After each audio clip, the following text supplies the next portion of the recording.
সদৌ গোৰ্খা ছাত্ৰ সন্থা আকসু তিৰাব জাগুন আঞ্চলিক কমিটিৰ আয়োজনত 2016 চনৰ পৰাই প্ৰতি বছৰে মেজৰ দুৰ্গামল্ল গোৰ্খা ফুটবল ক্লাব ভব্যৰূপে আয়োজন কৰি আহি আছে।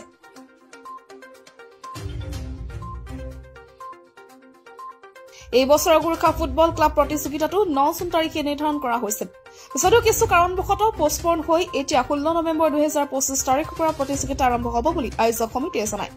হয়, সদৌ অসম গোৰ্খা ছাত্ৰ সন্থা তিৰাব জাগুন আঞ্চলিক সমিতিৰ যিটো প্ৰত্যেক বছৰ দৰে এই বছৰো আমি গোৰ্খা কাপ টুৰ্ণামেণ্ট খেলাবলৈ গৈ আছিলোঁ আৰু যেহেতু আমি আপোনালোকৰ ছ'চিয়েল মিডিয়া বাবদ আমি এটা ডেট ফিক্স কৰিছিলোঁ 9 নৱেম্বৰ এই অহা ইংৰাজী 9 নৱেম্বৰ, কিন্তু বিশেষ আমাৰ কিবা সমস্যা হোৱাৰ কাৰণে আমাৰ কিবা গ্ৰাউণ্ড মেইনটেনেন্সৰ আদি কৰি আৰু কিবা সমস্যা হোৱাৰ কাৰণে আমি খেলটো পষ্টপন কৰি এই 9 নৱেম্বৰ নহয় আমি 16 নৱেম্বৰৰ পৰা এই খেলটো আমি ষ্টাৰ্ট কৰিব গৈ আছোঁ।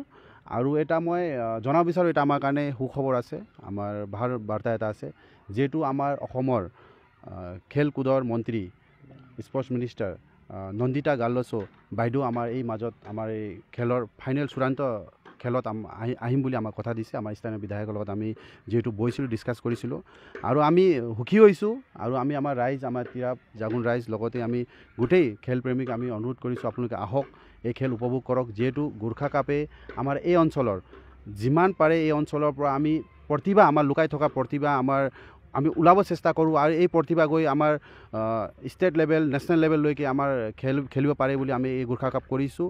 আৰু ইয়াত আৰু এটা কথা আমি জনাব বিচাৰোঁ, আমাৰ এই ডিষ্ট্ৰিক্ট লেভেলৰ ফুটবল টুৰ্ণামেণ্ট হয়, কিন্তু অকল ডিষ্ট্ৰিক্ট লেভেলত এই সীমিত নহয়, আমাৰ অৰুণাচল প্ৰদেশৰ পৰাও ঢেৰ টীম আমাক পাৰ্টিচিপেট কৰে, জইন কৰে আৰু খেলে সুন্দৰ খেল এইটো হয় আৰু আমি আশা কৰোঁ আমি ষ্টাৰ্ট কৰিম 16 নৱেম্বৰৰ পৰা আৰু গতিকে আমাৰ তিৰাব অঞ্চলৰ সমূহ ৰাইজে এই খেলক আদৰণি জনাব আৰু চবেই এই খেলক সহায় সহযোগ কৰিব বুলি আমি আশা কৰি 16 তাৰিখৰ পৰা খেল ষ্টাৰ্ট হ'ব আৰু আমাৰ চূড়ান্ত খেল ডিচেম্বৰৰ ফাৰ্ষ্ট উইকত হ'ব বুলি আমি এই কথা দিবলৈ আজি আপোনালোকক আমি নিমন্ত্ৰণ জনাইছোঁ।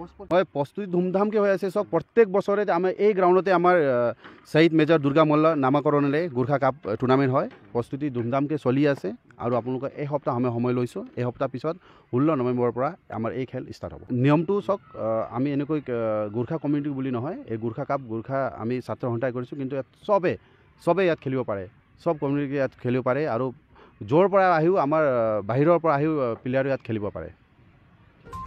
উক্ত অনুষ্ঠানত অসম চৰকাৰৰ খেল মন্ত্ৰীৰ বিশেষ উপস্থিতি থাকিব বুলি জানিবলৈ দিয়ে। আয়োজক সমিতিয়ে সকলো খেলুৱৈ সংঘ সংস্থা সমাজসেৱী তথা স্থানীয় জনসমুদায়ক আন্তৰিকভাৱে আমন্ত্ৰণ কৰে যাতে তেওঁলোকে অনুষ্ঠানত উপস্থিত হৈ এই ঐতিহাসিক প্ৰতিযোগিতাক সফল ৰূপত পালন কৰাত সহযোগ কৰে। News desk report, the north east times.